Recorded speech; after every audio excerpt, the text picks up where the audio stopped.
No programa de hoje vamos dar especial atenção às obras de Francis Scott Fitzgerald. A editora Relógio d'Água iniciou a publicação das obras do escritor norte-americano. Já foram publicados O Grande Gatsby, Sonhos de Inverno, The Crack-Up e outros escritos, Belos e Malditos. E para breve esperam-se outros títulos. Ler mais, ler melhor, esteve à conversa com Francisco Val, editor da Relógio d'Água.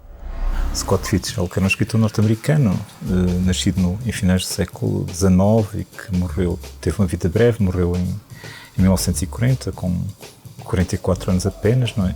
E deixou um rastro importante na literatura norte-americana, sobretudo porque foi um representante de uma era particularmente importante, que foi a chamada Era do Jazz, não é? Que foi até, digamos, do início de 1910 até à Grande Depressão de 1929, não é? Em que as pessoas se acotovelavam para chegar, pareciam que se acotovelavam para chegar a uma espécie de festa, não é? E, aliás, o próprio Scott Fitzgerald definiu a Era do Jazz primeiro como era de libertação em termos eróticos e sexuais, depois em termos de dança e só finalmente em termos de música, não é? Que dá bem uma ideia, digamos, de como é que foi sentida esse período que ele encarnou na primeira fase, não é? Através de dois romances, não é? Que ele escreveu muito novo, escreveu primeiro Este Lado de Paris aos 23 anos, que foi publicado quando ele tinha 25, não é? E depois Os Belos e Malditos, não é? Pronto, que eram romances em que ele projetava um pouco uma espécie de mito romântico, era um personagem que era um pouco ele enquanto universitário, não é?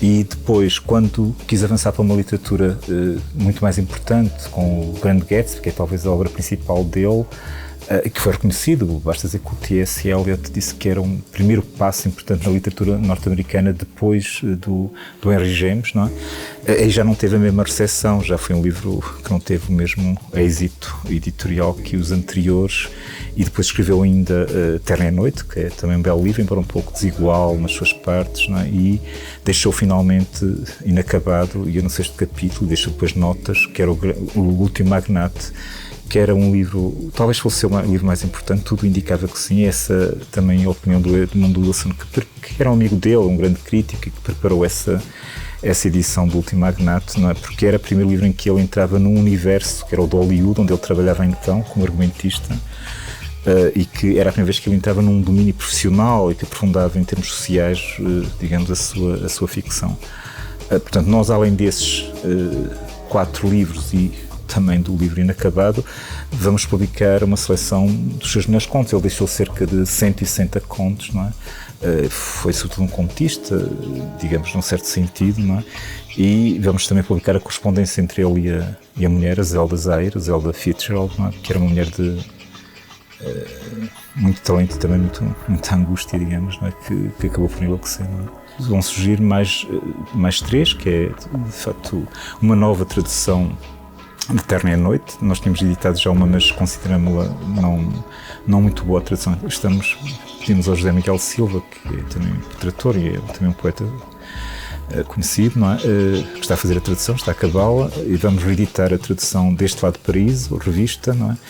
E portanto, vamos editar a tradução de O Último Magnate, o romance inacabado dele. E depois temos a correspondência dele com a Zelda Zaire e depois ainda uma outra antologia de contos. Portanto, vamos publicar 2 livros de contos, portanto, um outro livro além daquele dos Sonhos de Inverno que já saiu.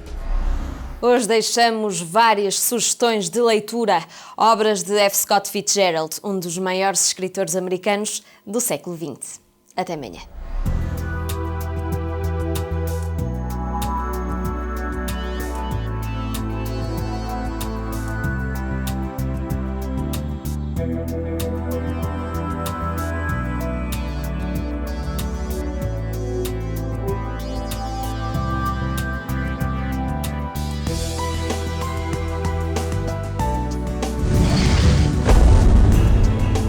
Programa apoiado pelo Plano Nacional de Leitura.